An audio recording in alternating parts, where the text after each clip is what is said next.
చేయాలి. ఆధార్ కార్డులు అవన్నీ ఇచ్చేయి. ఆధార్ కార్డులు అవన్నీ ఇవ్వండి.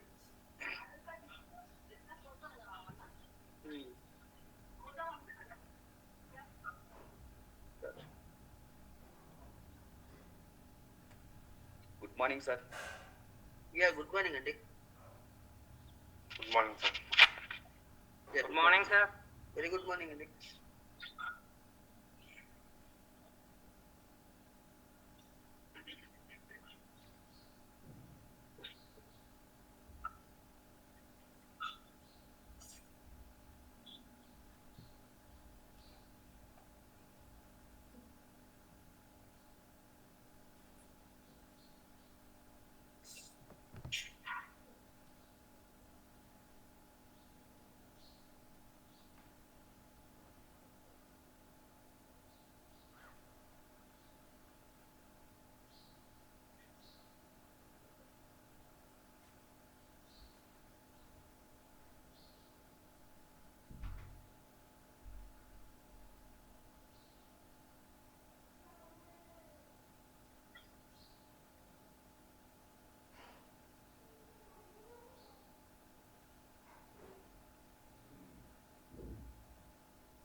So,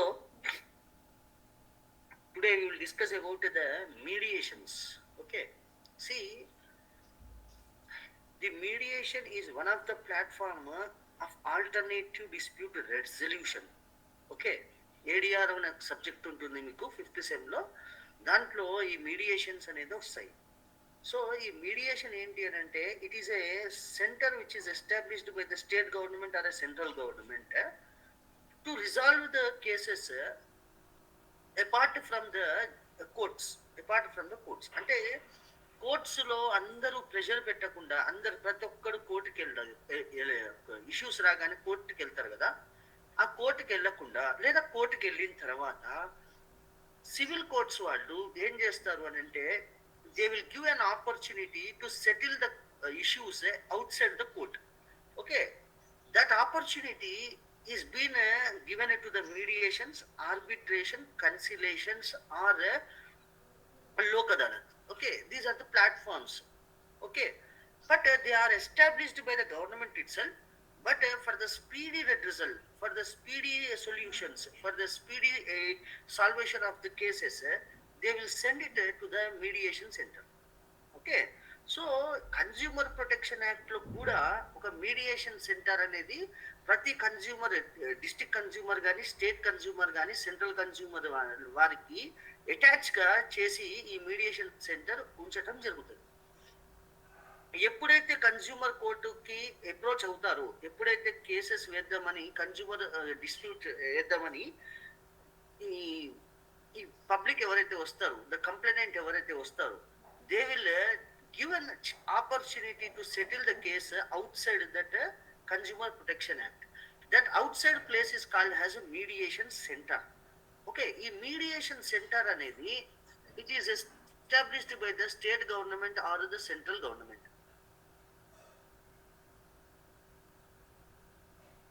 Okay, mediation can be established by the central government or the state government.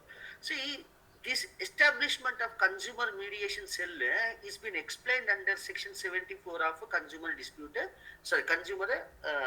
protection act. Okay, consumer protection act 2019 లో ఈ section 74 లో establishment of mediations అనేది చేయడం జరిగింది. See, what if you want to learn what is mediation is nothing but a center where the cases relating to the Consumer Protection Act will be settled when it is approached to the Consumer Protection Council. Consumer Protection Council అంటే district కానీ, state కానీ, national కానీ consumer దగ్గరకు వచ్చినప్పుడు court వారు దాన్ని solve చేయండి అని ఈ మీడియేషన్ సెంటర్కి పంపించడం జరుగుతుంది. సో సెక్షన్ 74 ప్రకారంగా state government establishes consumer mediation cell to be attached with the district consumer or state of state commission of the state. Okay, state కి సంబంధించిన డిస్ట్రిక్ట్ కానీ స్టేట్ కమిషన్ వారికి అనుబంధంగా ఈ కన్జ్యూమర్ మీడియేషన్ అనేది ఏర్పాటు చేయడం జరుగుతుంది. Okay, central and state government having the power. ఈ మీడియేషన్ సెంటర్లో ఏం పనులు జరుగుతాయి అంటే ఒక లిస్ట్ ఆఫ్ మీడియేటర్స్, ఎవరెవరు దాంట్లో మీడియేషన్ సెంటర్లో మీడియేటర్ గా పనిచేసే అధికారం ఎవరికి ఉంటుంది అని ఒక లిస్ట్ ఆఫ్ ప్యానెల్ ని తయారు చేసి అక్కడ ఉంచుతారు. ఒక 5 మెంబర్స్, 6 మెంబర్స్, 7 మెంబర్స్ అని వాళ్ళని తయారు చేస్తారు. ఓకే, వాళ్ళని అపాయింట్ చేస్తారు. తయారు చేయడం అంటే they will appoint. Okay, C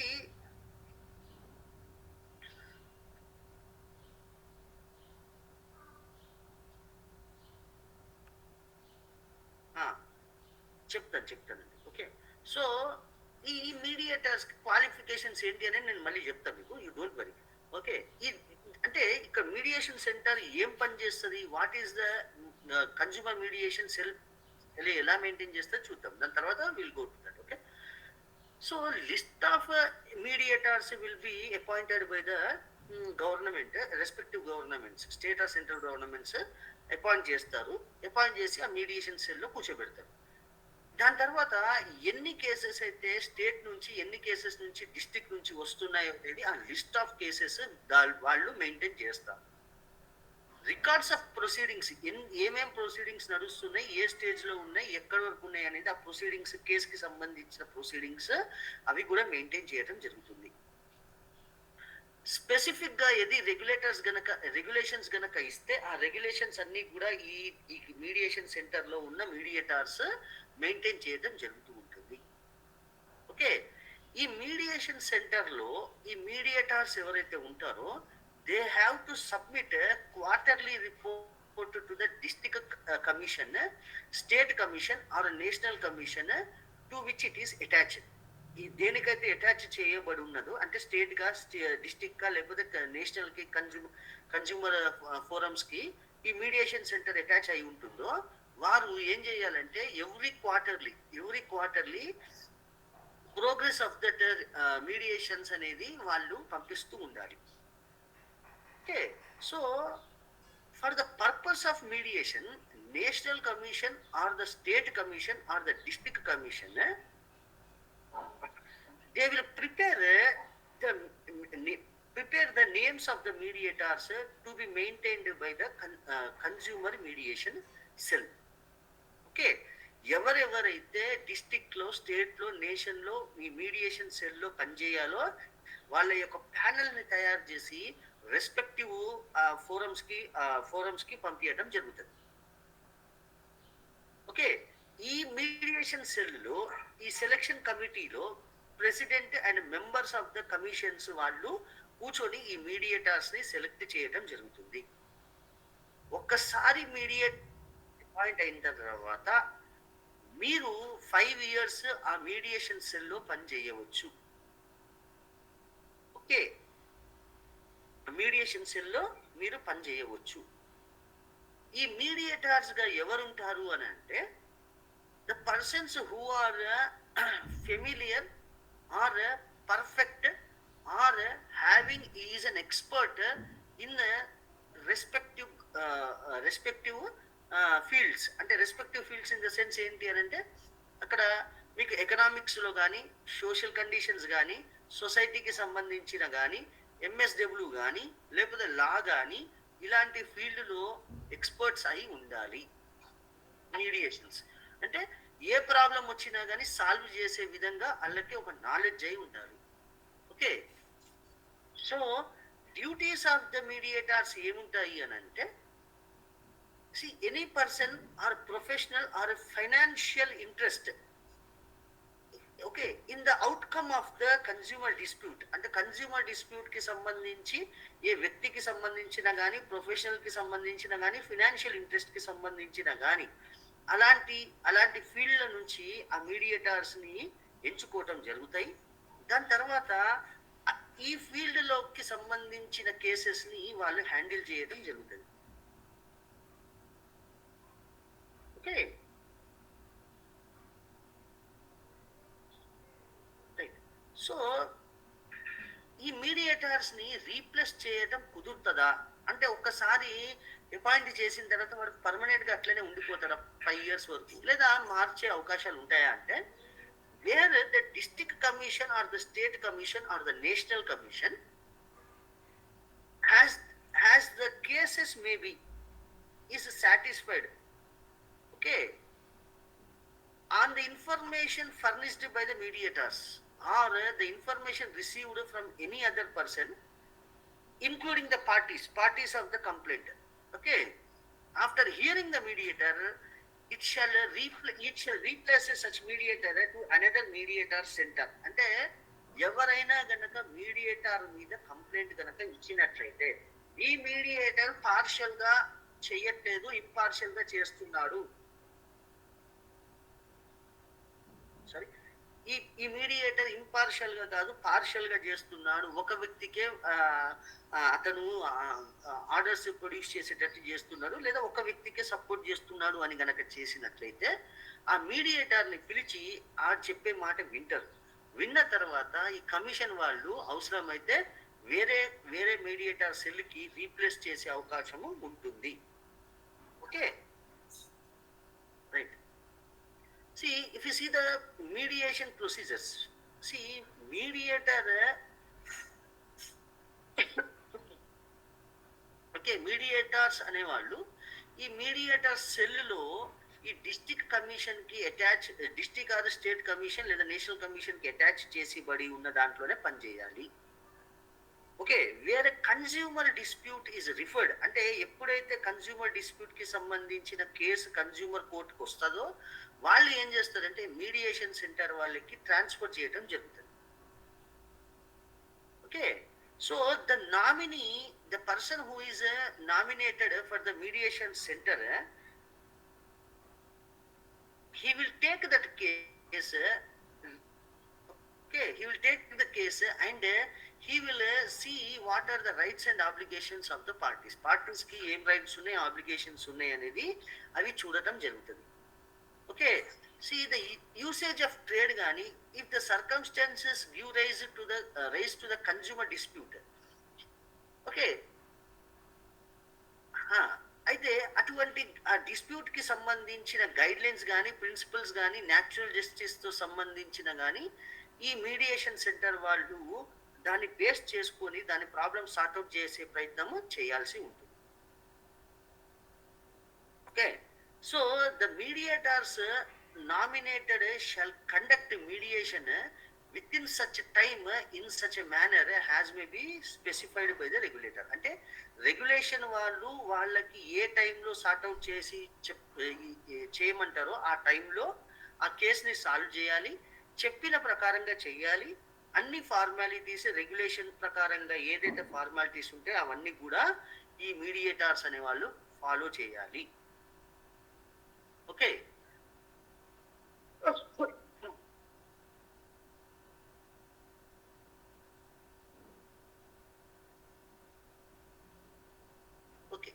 suppose ఒక మీడియేటర్ దగ్గరికి ఏదైనా ఒక సమస్య అంటే కన్జ్యూమర్ డిస్ప్యూట్ కి related to any dispute, okay, any dispute related to consumer or if an agreement is reached between the parties with respect to all or with respect to issues involved in a consumer dispute or in some other issues, అంటే consumer protection act కి సంబంధించిన డిస్ప్యూటే కాకుండా ఇంకేదైనా dispute ద్వారా parties మధ్యలో గన ఒప్పందాలు గనక జరిగినాయి అనుకోండి, అలాంటి ఒప్పందాలని గనక వాళ్ళు ఏం చేయాలి అని అంటే రిటర్న్ లో రాయాల్సి ఉంటుంది. అంటే ఇద్దరి మధ్యలో ఏ సమస్య వచ్చింది, ఆ సమస్య వీళ్ళిద్దరూ ఎలా పరిష్కారం చేసుకుంటున్నారు, అంటే వీళ్ళు మీడియేటర్ చేసిన పరిష్కారానికి ఈ మీడియేటర్ చేసిన పరిష్కారానికి వీళ్ళు ఒప్పుకుంటున్నారా లేదా, ఒప్పుకున్నట్లయితే దేని బేసిస్ మీద వీళ్ళు ఒప్పుకుంటున్నారు అని ఒక పేపర్ మీద రాతపూర్వకంగా రాయాలి. That has to be recorded in writing and it has to B signed by the parties to such a dispute. Okay, ఆ డిస్ప్యూటెడ్ పార్టీస్ ఎవరైతే ఉన్నారో మీడియేషన్ సెంటర్ దగ్గర మేము వెళ్ళాము, మీడియేటర్స్ మాకు మా మధ్యలో సెటిల్మెంట్ చేశారు, మేము సెటిల్మెంట్ చేసుకున్న ఒప్పంద కారణాలు ఏంటి అనేది అవన్నీ రాసి వాళ్ళిద్దరు సైన్ చేయాల్సి ఉంటుంది. ఓకే, ఏదైనా ఈ సెటిల్మెంట్ త్రూ మీడియేషన్ కనుక జరిగి ఉన్నట్లయితే, సో మీడియేటర్ అనే వాళ్ళు ఏం చేయాలంటే shall prepare the statement recorded by that parties and it has to be signed by the parties and it has to be sent to the concerned commission. అంటే ఎక్కడి నుంచి ఈ కేసు అయితే వచ్చిందో ఆ స్టేట్ అయితే స్టేట్ కి, నేషనల్ అయితే నేషనల్ కి, లేకపోతే డిస్ట్రిక్ట్ అయితే డిస్ట్రిక్ట్ కి. Madam okay, so these they have to send that settlement issues, settlement agreement to that concerned commission.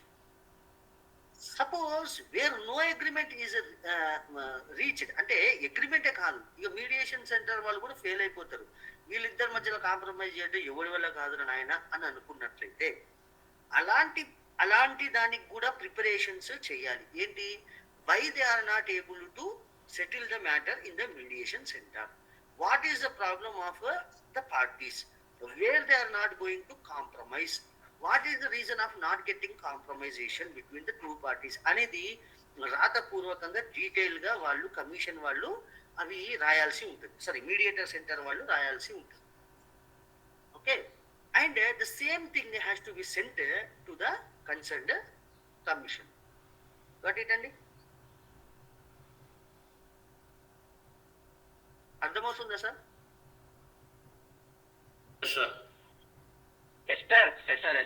Okay, మా వాయిస్ ఆడిబుల్ ఉందా అండి? Right sir, clear sir, clear. Very good, very good. Right, వినండి. So this is the procedure where the mediators will do in the case of settlement if it is not settled. Okay, suppose ఈ recording settlement తర్వాత passing orders అనేది ఉంటుంది. So the district commission or the state commission or the national commission, as the case may be, with in the 7 days of the receipt of settlement report, అంటే settlement report ఎప్పుడైతే mediation centre లో జరుగుతుందో అక్కడ నుంచి 7 days లోపల ఈ district, state, national consumer వాళ్ళు ఒక ఆర్డర్ ని పాస్ చేయాల్సి ఉంటుంది. అంటే మీడియేషన్ లో సెటిల్మెంట్ అవుతుంది కానీ ఆర్డర్ మాత్రం మీడియేటర్స్ పాస్ చేయరు. ఏం సెటిల్మెంట్ జరిగింది అనేది రాతపూర్వకంగా రాసి బోత్ ద పార్టీస్ ద్వారా సైన్ చేయించి ఆ కన్సర్న్డ్ డిస్ట్రిక్ట్ కి లేదా స్టేట్ ఆర్ నేషనల్ కమిషన్ కి పంపించిన తర్వాత ఏ రోజు నుంచి అయితే గనక వీళ్ళు సిగ్నేచర్ చేశారో అక్కడి నుంచి 7 days లోపల ఈ కమిషన్ వాళ్ళు ఆర్డర్ పాస్ చేయాల్సి ఉంటుంది. అఫీషియల్ గా ఆర్డర్ ఎవరు పాస్ చేస్తారండి? డిస్ట్రిక్ట్ కమిషనర్ కానీ, డిస్ట్రిక్ట్ కమిషన్ కానీ, state commission and national commissions వాళ్ళు, ఫోరమ్స్ వాళ్ళు మాత్రమే ఈ ఆర్డర్స్ పాస్ చేస్తారు. ఓకే, ఈ ఆర్డర్స్ ఏదైతే పాస్ చేస్తారో వీళ్ళు ఏదైతే సెటిల్మెంట్ చేసుకున్నారో దాన్ని బేస్ చేసుకొని ఆర్డర్ రూపంలో వాళ్ళు పాస్ చేయడం జరుగుతుంది. Okay, suppose wear the consumer dispute is settled only in part, అంటే కొంతవరకే డిస్ప్యూట్ సెటిల్ అయింది.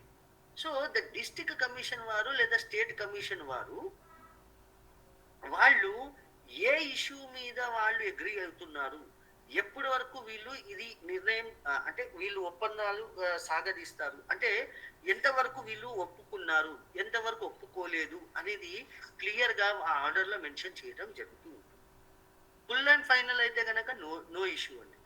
పార్టీ చేస్తాము, ఇక పార్టీ తర్వాత మనం చేసుకుంటాము అని అనుకుంటే మాత్రము ఎంతవరకు సెటిల్ అవుతున్నారు, దాన్ని ఎంతవరకు ఎగ్జిక్యూట్ చేయాల్సి వస్తుందో అనేది కూడా ఆ ఆర్డర్ లో రాయాలి ఉంటుంది. Okay,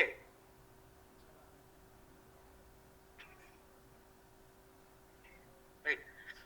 so where the consumer dispute, if it is not settled in the mediator center, the district commission వాళ్ళకి మళ్ళీ రిపోర్ట్ వస్తుంది కదా, ఇది మా మీడియేషన్ సెంటర్లో మాకు సెటిల్ కాలేదండి, మీరే చూసుకోండి అని మా డిస్ట్రిక్ట్ కమిషన్ వాళ్ళకి స్టేట్ అండ్ నేషనల్ కమిషన్ వాళ్ళకి పంపిస్తారు కదా. అలాంటప్పుడు స్టేట్ వాళ్ళు, డిస్ట్రిక్ట్ వాళ్ళు, నేషనల్ కమిషన్ వాళ్ళు ట్రయల్ అనేది కంటిన్యూ చేస్తారు. అంటే ట్రయల్ ఇన్ ద సెన్స్ ఏంటి అంటే hearings of all the issues involved in such consumer dispute. ఆ కన్స్యూమర్ డిస్ప్యూట్లో ఏదైతే ఇష్యూస్ ఉన్నాయో ఆ ఇష్యూస్ని వినటము కన్స్యూమర్ ఇది district, state or national commission వాళ్ళు కంటిన్యూ చేస్తారు. Okay, right. సో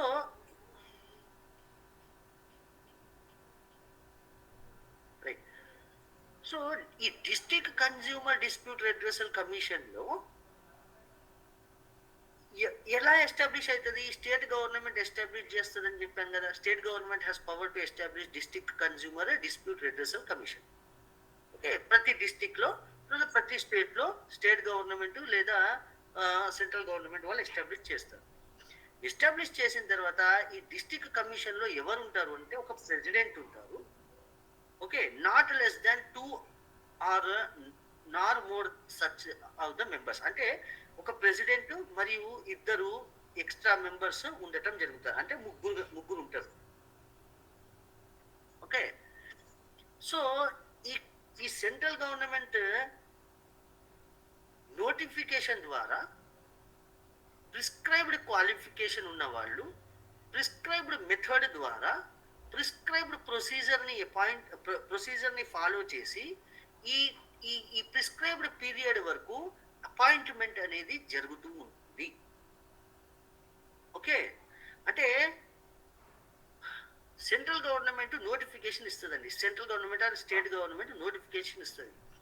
ఏ క్వాలిఫికేషన్ ఉన్న వాళ్ళు ఈ ప్రెసిడెంట్గా అర్హులు, లేదా ఏ మెంబర్స్గా అపాయింట్ చేసుకోవాలంటే వాట్ ఈస్ ద క్వాలిఫికేషన్, ఆ methods and procedure of appointment, ఎన్ని సంవత్సరాలు వీళ్ళు ఆ ఆఫీస్ని కంటిన్యూ చేస్తారు, వాళ్ళకి తీసేయాలంటే ఎలాంటి రూల్స్ ఉంటాయి అనేది మొత్తం కూడా ఆ నోటిఫికేషన్లో ఇవ్వటం జరుగుతుంది.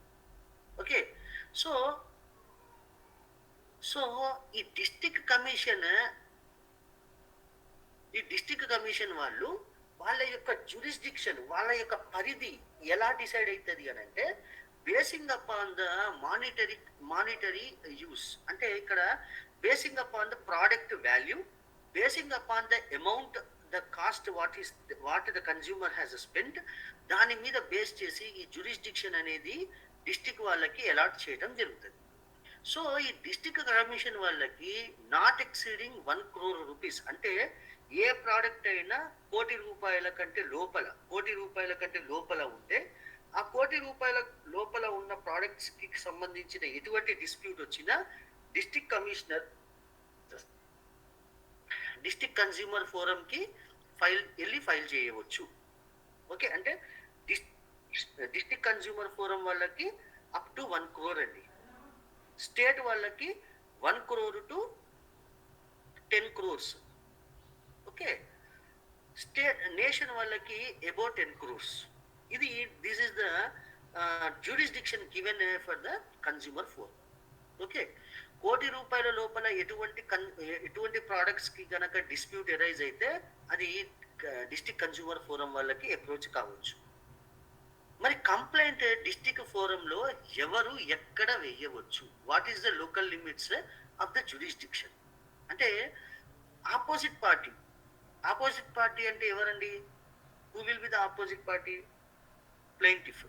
అంటే కన్స్యూమర్ వాడు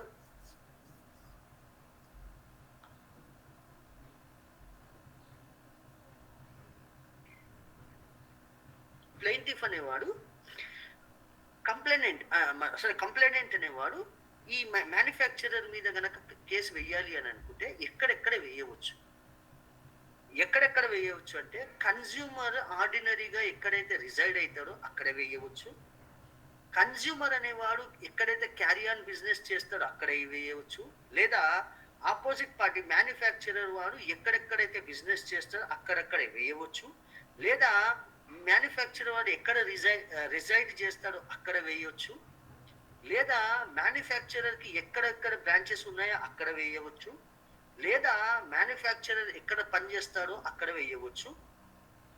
ఓకే, లేదా కన్జ్యూమర్ అనేవాడు ఎక్కడ నివసిస్తాడో అక్కడే వేసుకోవచ్చు. These are the places where the consumer can file the case. Okay, so ఇది ఎవరు ఫైల్ చేయాలండి? ఎవరు కన్జ్యూమర్ డిస్ప్యూట్కి వెళ్ళి ఎవరు ఫైల్ చేయాలి? కన్జ్యూమర్ అనే వాడే ఫైల్ చేయాలనా, లేకపోతే వన్ నాట్ ఏంటండి? సారీ, కన్జ్యూమరే కదా సార్ ఫైల్ చేయాల్సిన కేసు. అదే చెప్తున్నాను. సో అంటే దేర్ ఆర్ డిఫరెంట్ మోడ్స్, వినండి.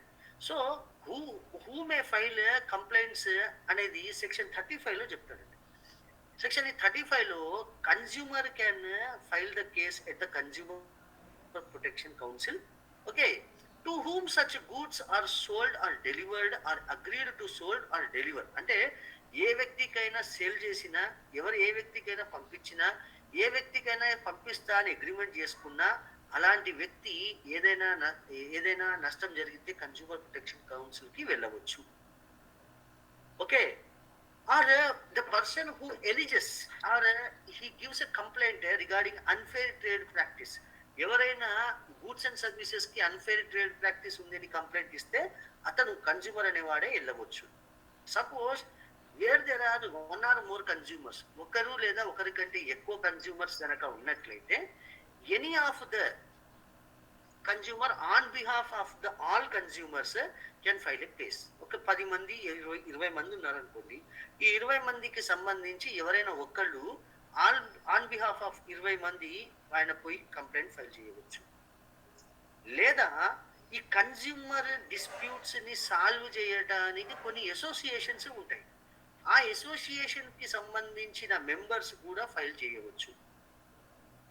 లేదా సెంట్రల్ గవర్నమెంట్ లేదా స్టేట్ గవర్నమెంట్ వారు కూడా కేసెస్ ఫైల్ చేయవచ్చు.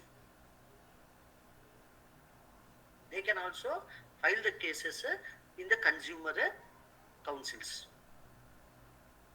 Okay, sometimes complaint may be filed electronically in the prescribed manner ప్రకారంగా ఎలక్ట్రానిక్ డివైజెస్ యూజ్ చేసి కంప్లైంట్ కూడా ఫైల్ చేయవచ్చు. అంటే ఫిజికల్ గానే మీరు కన్జ్యూమర్ డిస్ట్రిక్ట్ కన్జ్యూమర్ కానీ స్టేట్ కానీ నేషనల్ కానీ పోవాల్సిన అవసరం లేదు.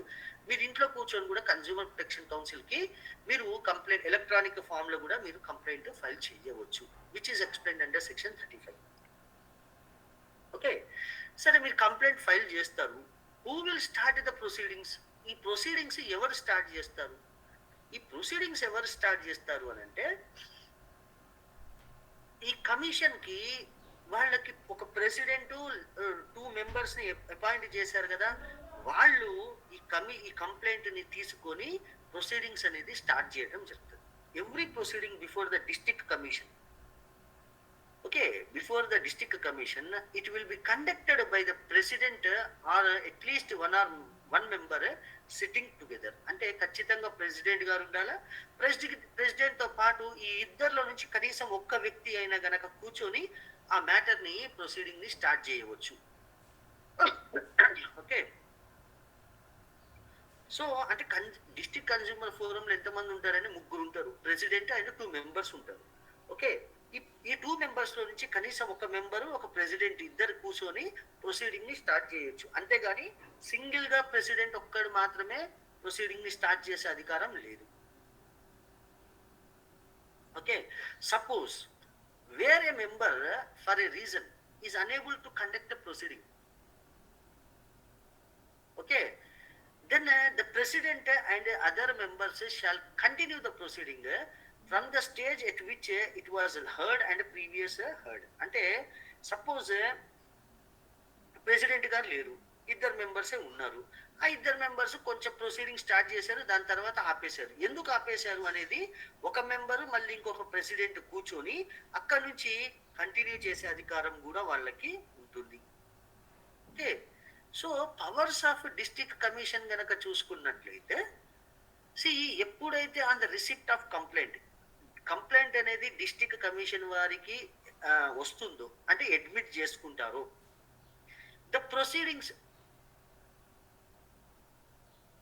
ద ద ప్రొసీడింగ్స్ అనేది కంప్లై చేయాలి, ప్రొసీడింగ్స్ అనేది స్టార్ట్ చేయాలా లేదా రిజెక్ట్ చేయాలా. Okay, so A complaint shall not be rejected అంటే రిజెక్టెడ్ ఎందుకు చేయవచ్చు అనేది, కొన్ని రిజెక్ట్ చేయకూడదు అంటాడు. రిజెక్ట్ గనక చేస్తే ఎందుకు రిజెక్ట్ చేస్తున్నావు అని రీజన్స్ రాసి రిజెక్ట్ చేయాల్సి ఉంటుంది. జనరల్గా a complaint shall not be rejected unless an opportunity of being heard has been given to the complainant. కంప్లైనెంట్కి విన్న తర్వాతనే ఆ రిజెక్షన్ అనేది చెయ్యాలి. రిజెక్షన్ చేసేటప్పుడు ఎందువల్ల ఈ కంప్లైంట్ని రిజెక్ట్ చేయాల్సి వస్తుంది అనేది రీజన్స్ అనేది ఆ మెన్షన్ చెయ్యాలి. ఓకే, సో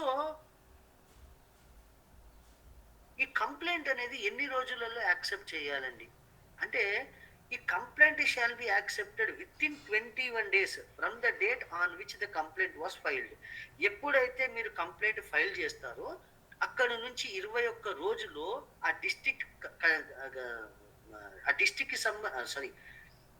కన్సర్న్ డిస్ట్రిక్ట్ లేదా concern state, concern nation commission వాళ్ళు ఆ కంప్లైంట్ ని యాక్సెప్ట్ చేయాల్సి ఉంటుంది 21 రోజుల్లో from the date of complaint. File చేసిన తారీఖు నుంచి 21 days లో అది యాక్సెప్ట్ చేస్తారు. ఓకే, సో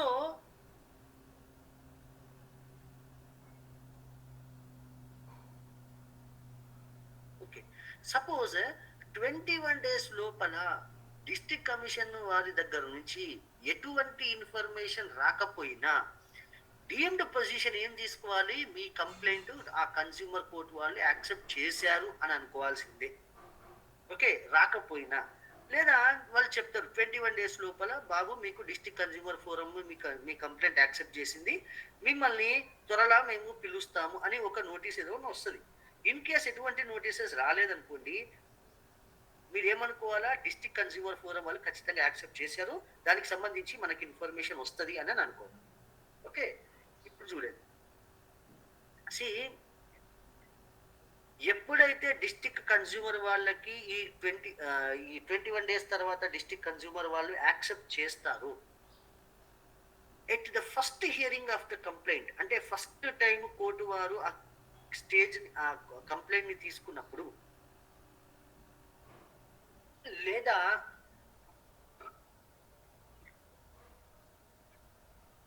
ఎప్పుడైతే డిస్ట్రిక్ట్ కన్స్యూమర్ ఫోరం వాళ్ళకి ఆ కంప్లైంట్ వారి ముందరకు వస్తుందో ఆ రోజున కోర్టు వారు డైరెక్ట్ గా నేనే సాల్వ్ చేస్తా అనకుండా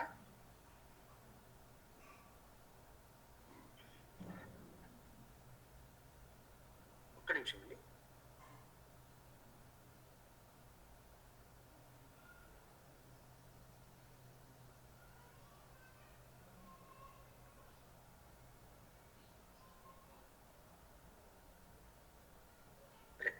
సో ఈ మీడియేషన్ మన డిస్ట్రిక్ట్ కన్స్యూమర్ ఫోరం వాళ్ళ దగ్గరికి కంప్లైంట్ వచ్చిన రోజున వాళ్ళు పార్టీస్ ని రమ్మని చెప్తారు. పార్టీస్ ని వచ్చిన తర్వాత వాళ్ళు ఏం చెప్తారంటే, మీ కంప్లైంట్ మా డిస్ట్రిక్ట్ కన్స్యూమర్ ఫోరం దగ్గరకు వచ్చింది, మా బాధ్యత ఏంటి అని అంటే మీ ప్రాబ్లమ్ ని సాల్వ్ చేయాలి, కానీ నేను మీకు ఒక అవకాశం ఇస్తాము, మీరు మీడియేషన్ సెంటర్ అని మాకు అనుసంధానంగా ఒక మీడియేషన్ సెంటర్ ఉంటుంది, మీరు అక్కడికి పోయి సెటిల్ చేసుకుంటా అంటే మీరు చేసుకోండి అని వాళ్ళకి తెలపాలి. They have to mention that consumers. Okay, ఆ కన్స్యూమర్ అండ్ ద మ్యానుఫ్యాక్చరర్ కనుక బోత్ యాక్సెప్ట్ చేస్తే, సార్ మేము కన్స్యూమర్ డిస్ప్యూట్ మా డిస్ప్యూట్ మేము మీడియేషన్ సెల్లోనే సాల్వ్ చేసుకుంటాం అని అనుకుంటే రాతపూర్వకంగా రాసి ఇవ్వండి అని ఒక 5 days టైం ఇస్తుంది. ఓకే, అంటే ఏ రోజైతే డిస్ట్రిక్ట్ కన్స్యూమర్ వాళ్ళు కేసు వస్తుందో అక్కడ నుంచి వాళ్ళకి పిలిచి చెప్తారు కదా, బాబు మీకు కేసు ఫైల్ అయింది అని చెప్తారు కదా. చెప్పిన తర్వాత వాళ్ళకి అవకాశం ఇవ్వాలి. మీరు సెటిల్ చేసుకోవాలనుకుంటే మీరు మీడియేషన్ సెంటర్ దగ్గరికి పోయి సెటిల్ చేసుకోండి అని టైం ఇవ్వాలి. ఎంత రోజులు టైం ఇస్తారు అంటే 5 days టైం ఇస్తారు. ఓకే, 5 days టైం అనేది ఇస్తారు. 5 days లోపల రాతపూర్వకంగా పార్టీస్ అనేవాళ్ళు ఆ కన్స్యూమర్ ఫోరం దగ్గరకు వచ్చి, సార్ మా డిస్ప్యూట్ని మేము మేము మీడియేషన్ సెంటర్లో సెటిల్ చేసుకుంటామనేసి రాతపూర్వకంగా రాసి ఇవ్వాల్సి ఉంటుంది. ఆ రైటింగ్ ఫామ్ లో గనక 5 డేస్ తర్వాత వచ్చిన తర్వాత, విత్ ఇన్ 5 డేస్ అంటే 5 డేస్ తర్వాత వచ్చిన తర్వాత ఈ ఈ డిస్ట్రిక్ట్ కన్స్యూమర్ ఫోరం వాళ్ళు ఏం చేస్తారంటే దీనిని మీడియేషన్ సెంటర్ కి ఫార్వర్డ్ చేయడం జరుగుతుంది. ఓకే, సి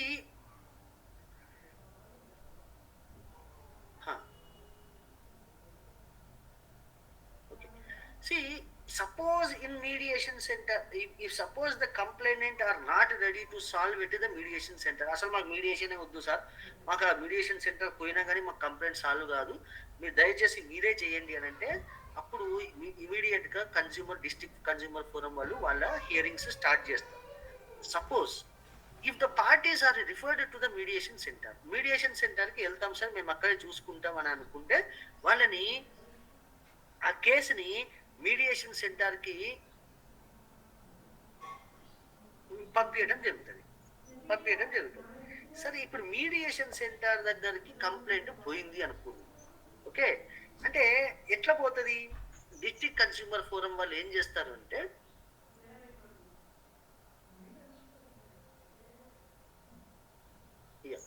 ఈ డిస్ట్రిక్ట్ కన్స్యూమర్ ఫోరం వాళ్ళు ఏం చేస్తారంటే ఈ 5 డేస్ లో రిటర్న్ కాపీస్ ఇచ్చిన తర్వాత ఆ రిటర్న్ కాపీ అగ్రిమెంట్ ఏదైతే ఉంటుందో మీడియేషన్ సెంటర్ కి సెటిల్ చేసుకుంటామని రాసిస్తారు కదా, ఆ కాపీని మీడియేషన్ సెంటర్ కి and all the dispute related copies ని అన్ని కూడా మీడియేషన్ సెంటర్ కి పంపిస్తారు. Okay, right. పంపించిన తర్వాత అక్కడ మీడియేషన్ వాళ్ళు ఏం చేస్తారంటే ఆ మీడియేషన్ ప్రకారంగా వాళ్ళు ఆ డిస్ప్యూట్ ని సాల్వ్ చేయ ప్రయత్నం చేస్తారు.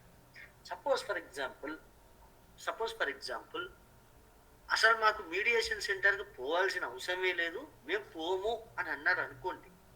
అప్పుడు కన్స్యూమర్ ఫోరం వాళ్ళు ఏ ప్రొసీజర్ ఫాలో చేస్తారు, ఎలా కంప్లైంట్ని సాల్వ్ చేస్తారు అనేది సెక్షన్ 38 లో చెప్పడం జరుగుతుంది. ఓకే, అలాంటి సందర్భాలలో కంప్లైంట్ ఆఫ్ కన్స్యూమర్ కంప్లైంట్ ఏదైతే చేస్తారో ఆ కన్స్యూమర్ కంప్లైంట్ ని 21 డేస్ లోపల ఆపోజిట్ సైడ్ అంటే మ్యానుఫ్యాక్చరర్ కానీ డిస్ట్రిబ్యూటర్ కానీ ఏజెన్సీ కానీ ఎవరికైనా కానీ వాళ్ళకి పంపించడం జరుగుతుంది. పంపించి 21 డేస్ లోపల అంటే ఎప్పుడైతే మీడియేషన్ సెంటర్ మన కన్స్యూమర్ ఫోరం దగ్గరకు వచ్చి మేము మీడియేషన్ సెంటర్కి ఫార్వర్డ్ చేస్తాం మీకు ఓకేనా అన్నప్పుడు మాకు వద్దు సార్ అన్న రోజున అక్కడ నుంచి 21 డేస్ లోపల ఆపోజిట్ సైడ్ కి కంప్లైంట్ కాపీని పంపిస్తారు. 21 డేస్ లోపల ఎప్పుడైతే complaint copy opposite side party వారికి అందుతుందో అక్కడ దగ్గర నుంచి 30 డేస్ లోపల కోర్టు వారు డిస్ట్రిక్ట్ కన్స్యూమర్ ఫోరం వారు ఆపోజిట్ పార్టీ వారికి రమ్మని ఆదేశిస్తారు. 30 డేస్ లోపల వారు కోర్టుకి రావాలి. సపోజ్ ఈ 30 డేస్ లోపల కూడా రాకపోయాడు అనుకోండి, ఎక్స్టెండెడ్ 15 డేస్ టైం మాత్రమే డిస్ట్రిక్ట్ కన్స్యూమర్ ఫోరం వాళ్ళు ఇస్తారు. ఈ టైం లైన్ గుర్తుపెట్టుకోండి చాలా జాగ్రత్తగా. ఓకే ఓకే కంప్లైంట్ ఎప్పుడైతే ఈ కన్స్యూమర్ వాళ్ళు గనక మీడియేషన్ వద్దు అని డిసైడ్ చేస్తారో అక్కడి నుంచి 21 డేస్ లోపల ఈ కంప్లైంట్ కాపీని ఆపోజిట్ పార్టీ వారికి పంపించాల్సి ఉంటుంది. ఎప్పుడైతే రీచ్ అవుతుందో అక్కడి నుంచి 30 డేస్ లోపల కోర్టు డిస్ట్రిక్ట్ కన్స్యూమర్ ఫోరం కి రమ్మని నోటీస్ ఇవ్వాల్సి ఉంటుంది. దాంట్లోనే ఈ 30 డేస్ లోపల గనక రాకపోతే ఎక్స్టెండెడ్ 15 డేస్ టైం అనేది ఆ డిస్ట్రిక్ట్ కన్స్యూమర్ కోర్టు వారు టైం ఇస్తారు, ఫోరం వాళ్ళు టైం ఇస్తారు.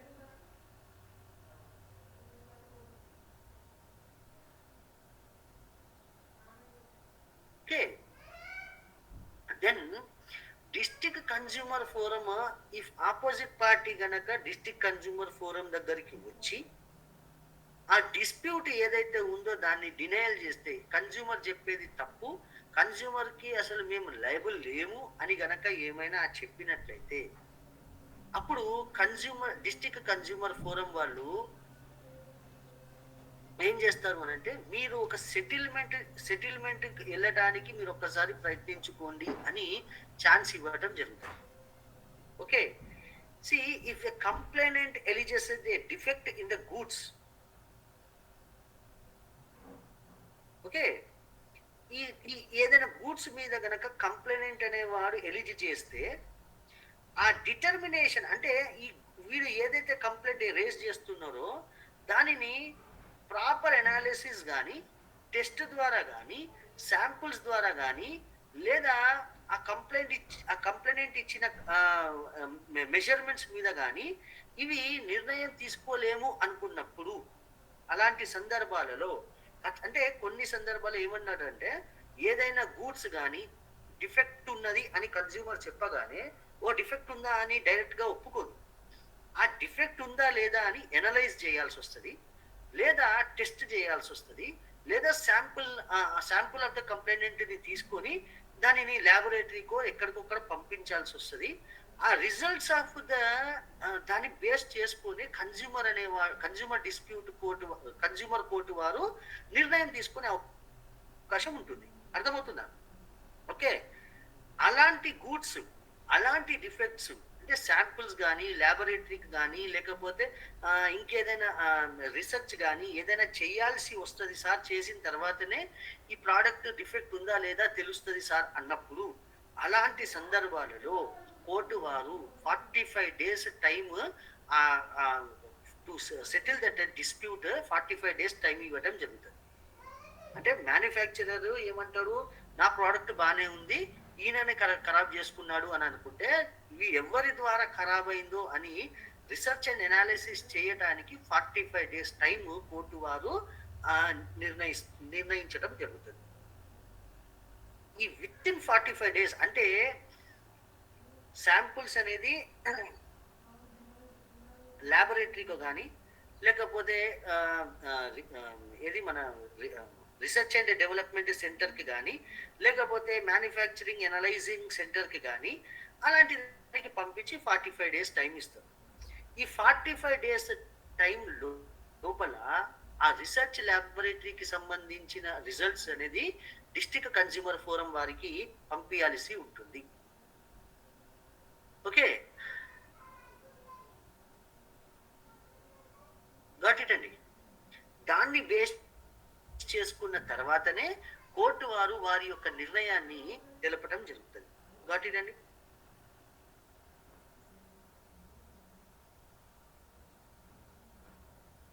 Hello, got it? Yes sir.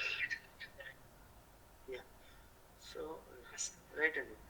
So these are the procedures where the district consumer forum will follow at the time of complaints. అంటే complaint వచ్చిన తర్వాత what is the procedure and what are the things has to be followed by the consumer forum అనేది చెప్పడం జరిగింది. Okay, any doubts అండి? Tomorrow we will time ఎంత అవుతుంది? 45. Next class ఒకటి ఉంది. సరే వినండి, ఇంకొంచెం ఉంది. సపోజ్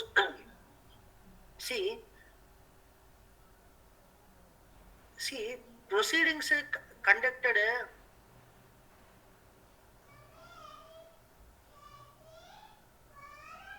ప్రొసీడింగ్స్ ఎప్పుడైతే డిస్ట్రిక్ట్ కన్జ్యూమర్ వాళ్ళు కండక్ట్ చేస్తారో, ఓకే, అంటే where the complainant does not require analysis or testing of the commodity. అంటే కంప్లైంట్ అనేది టెస్టింగ్కి పంపిస్తే కనుక 45 days టైం ఇస్తారు.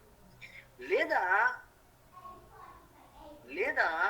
Wear the complaint does not requires any analysis or testing of the commodity, testing కానీ analysis కానీ సంబంధం లేదు అనుకున్నట్లయితే within period of 3 months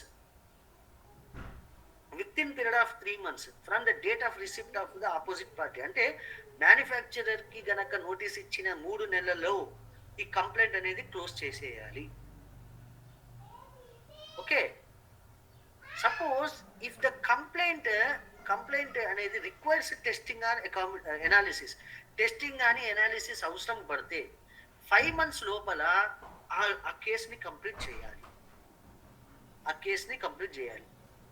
okay, అర్థమైందా? సో డిస్ట్రిక్ట్ కమిషన్ వాళ్ళకి పవర్స్ ఏముంటాయి అని అంటే, సివిల్ కోర్టు వారికి ఏ పవర్స్ అయితే ఉంటాయో సేమ్ పవర్స్ ఈ డిస్ట్రిక్ట్ కమిషన్ వాళ్ళకి కూడా ఉంటాయి.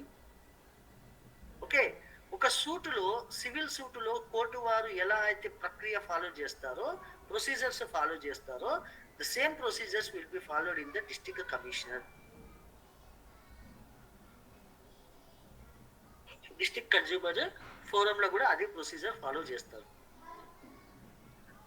They will send the summons for the attendance of the defendant or the witnesses కానీ డిఫెండెంట్ ఎవరైనా ఉంటే వాళ్ళని రప్పించుకోవడానికి సమన్స్ ని పంపించడం జరుగుతుంది. వాళ్ళని ఎగ్జామిన్ చేసేటప్పుడు వాళ్ళ దగ్గర నుంచి ఓటు తీసుకోవటం జరుగుతుంది. Okay, suppose discovery or production of any document or other materials, evidences కి సంబంధించి ఏదైనా ఆబ్జెక్ట్స్ కానీ మెటీరియల్ కానీ రావాల్సి ఉన్నట్లయితే వాళ్ళని సమన్స్ ద్వారా కూడా తెప్పించుకుంటుంది అంటే డిస్ట్రిక్ట్ కన్స్యూమర్ వాళ్ళు.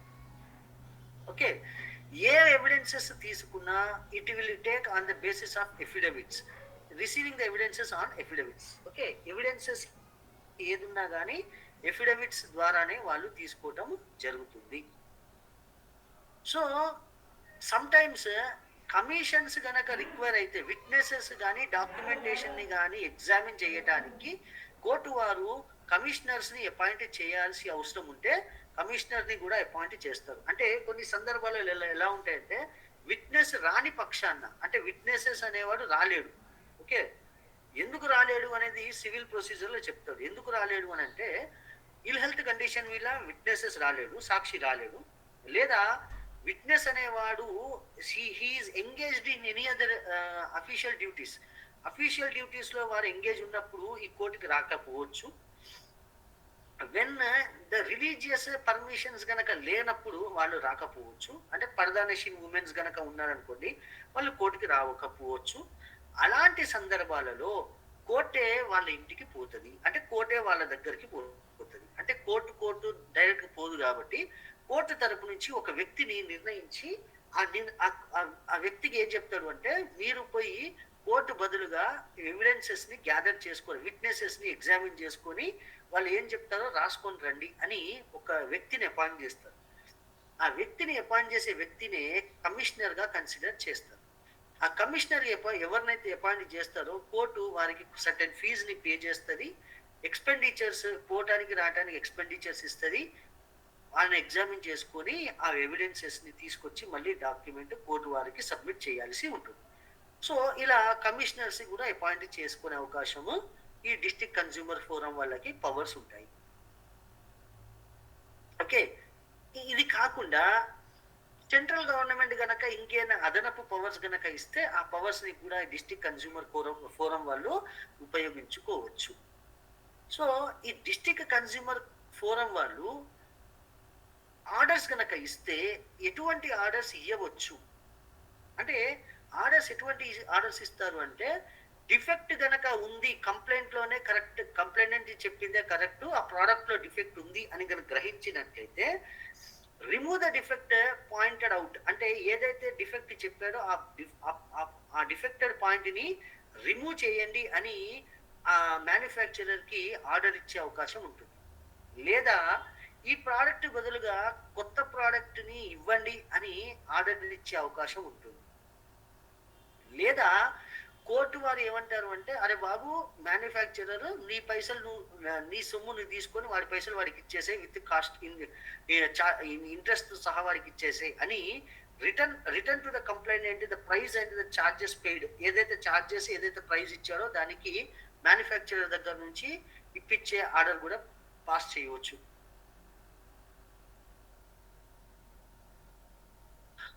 డిఫెక్ట్ గూడ్స్ లో గనక ఏదైనా డిఫెక్ట్ ఉన్నా, సర్వీసెస్ లో ఏదైనా డెఫిషియన్సీ ఉన్నా వాటిని రిమూవ్ చేసి కంప్లైంట్ కి జస్టిఫికేషన్ క్రియేట్ చేయవచ్చు.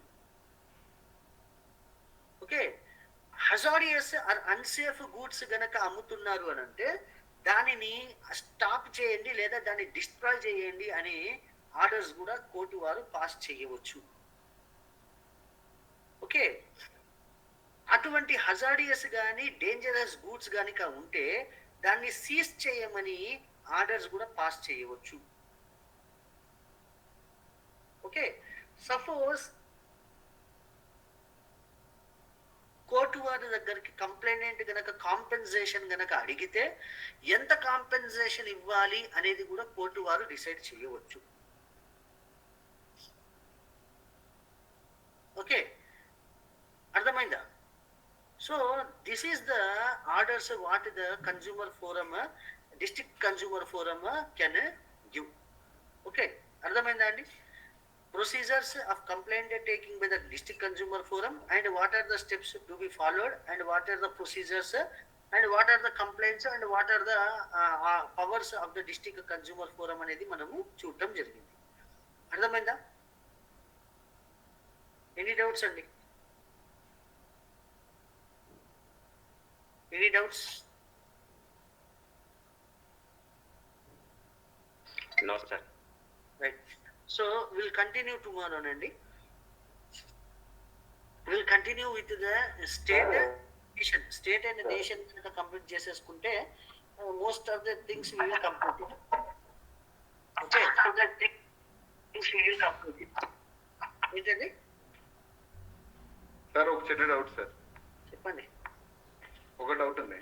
ఇది ఇప్పుడు కన్స్యూమర్ మనం ఎప్పటికల్లా ఫైల్ చేయాలి? దానికి టైం లైన్స్ ఏం లేవా సార్? ఇప్పుడు services with respect to service తీసుకురాడు అనుకోండి, సర్వీస్ అయిపోయాక ఎన్ని డేస్ లో ఫైల్ చేయాలి, ఎన్ని మంత్స్ లో ఫైల్ చేయాలని ఉంటుందా?